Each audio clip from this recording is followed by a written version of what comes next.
네, 그리고 집주에서는 이제 채용 여부를 고지를 해야 되는데 이제 취지는 어쨌든 채용 여부를 알려서 입사 여부를 결정하게끔 하거나 뭐 좀 채용이 안 되었다고 하면 이후 취업 활동의 방향을 잡을 수 있도록 하기 위함입니다. 그래서 합격 통지뿐만 아니라 불합격 사실도 알려야 됩니다.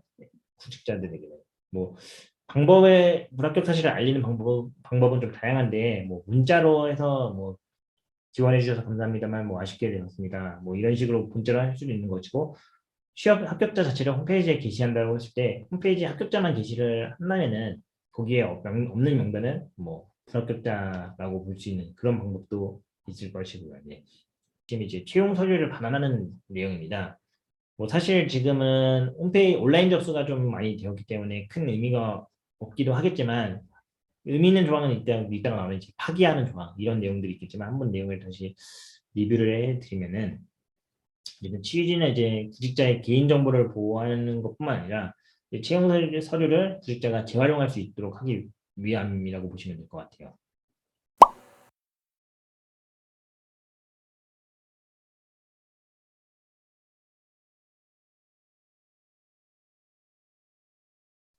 이제 반환 청구권자는 여기 아래 되어 있는데 기업 회사가 확인해야 되는 거는 본인임을 확인을 해야 되는 겁니다. 구직자가 반환 청구권자가 본인인지 아니면 대리를 받았는지 그 사실을 확인을 하고 자료를 반환을 해야 되는 그 내용들이 있다고 보시면 되는데 이제 11조 2항에서는 이제 구직자가 채용 서류를 반환 청구할 때는 이 서식을 활용하도록 되어 있습니다. 네.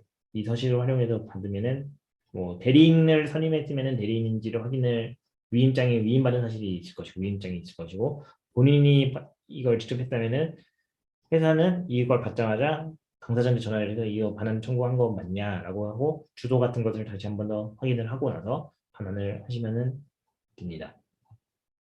그럼 이제 채용 서류에 반환 이제 그 이행 기간이 어떻게 되냐 이 부분인데 일단 반환하는 대상은 아까 채용 서류, 기초 심사 자료, 뭐 이력서라든지 자기소개서가 되고 입증 자료, 어 성적 증명서, 학위 증명서, 심층 심사 자료로 본인이 업무에서 수행한 기획안 같은 내용들이 좀 있을 것인데 근데 온라인으로 서류가 접수된 서류는 뭐 반환한 대상은 아니고 왜냐면은 본인도 가지고 있는 자료이기 때문에 반환 대상이 아니고 다만 회사는 이제 파기 개인정보의 보호를 위해서 파기를 해야 된다라는 부분을 좀 확인하면 될 것 같습니다. 반환을 할 때는 이제 특수취급 우편물을 이용을 하는 게 원칙이고 등기 우편 형태로 등기 원칙이고 구직자가 뭐 직접 수령하겠다라고 한다고 하면은 아니면 이제 주소지를 이전해서 뭐 한다라고 한다면은 그런 경우 그에 따라서 반환을 해주시면 됩니다. 이거는 반환에 대한 방법을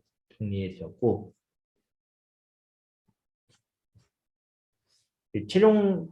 채용 서류 반환을 하지만 이제 반환 청구 이행을 안 하거나 근로자가 반환 청구 이행을 안 하거나 뭐 안 하는 경우에 뭐가 있을 거잖아요. 그럼 회사는 어쨌든 그것을 보관을 해야 됩니다.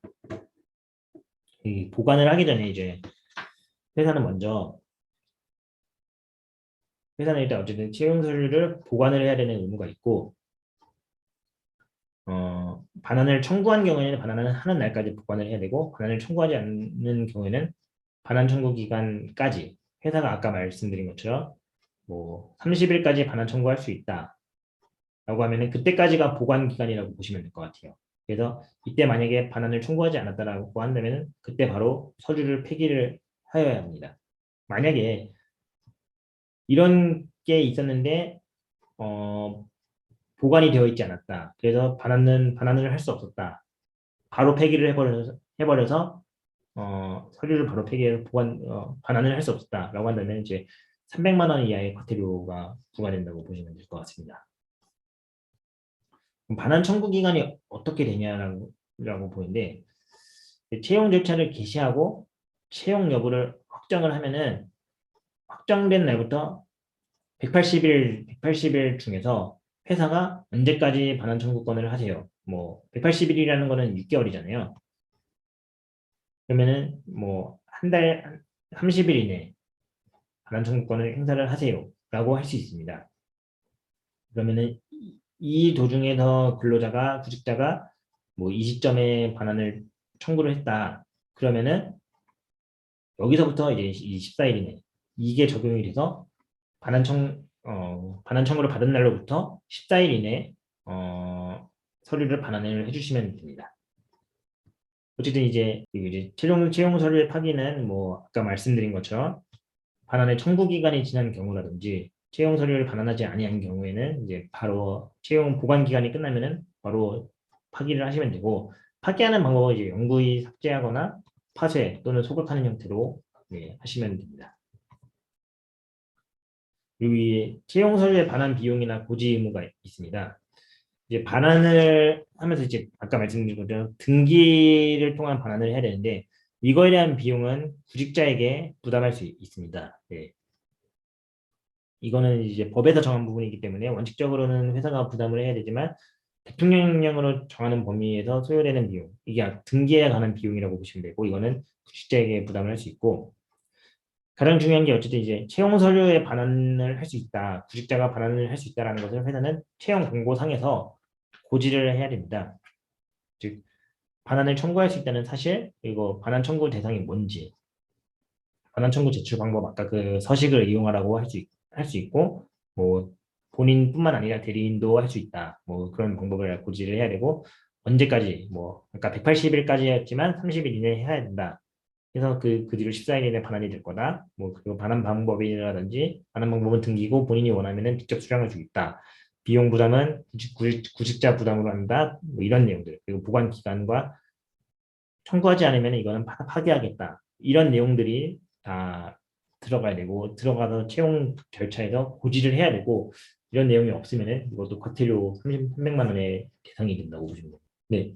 그리고 이제 노동부에서는 시정명령에 대한 규정이 있는데, 제 구조는 채용 심사 비용을 채용 심사 비용을 구직자에게 부담을 한다고 한다든지, 채용 서류 반환에 대한 내용을 뭐 안 한다든지, 파기를 하지 않는다든지, 복관을 하지 않았다든지라고 해서 위반하는 회사에게 시정을 명할 수 있고, 뭐 시정명령을 이행하지 않으면은 이것도 과태료 대상이 된다고 보시면 될 것 같습니다.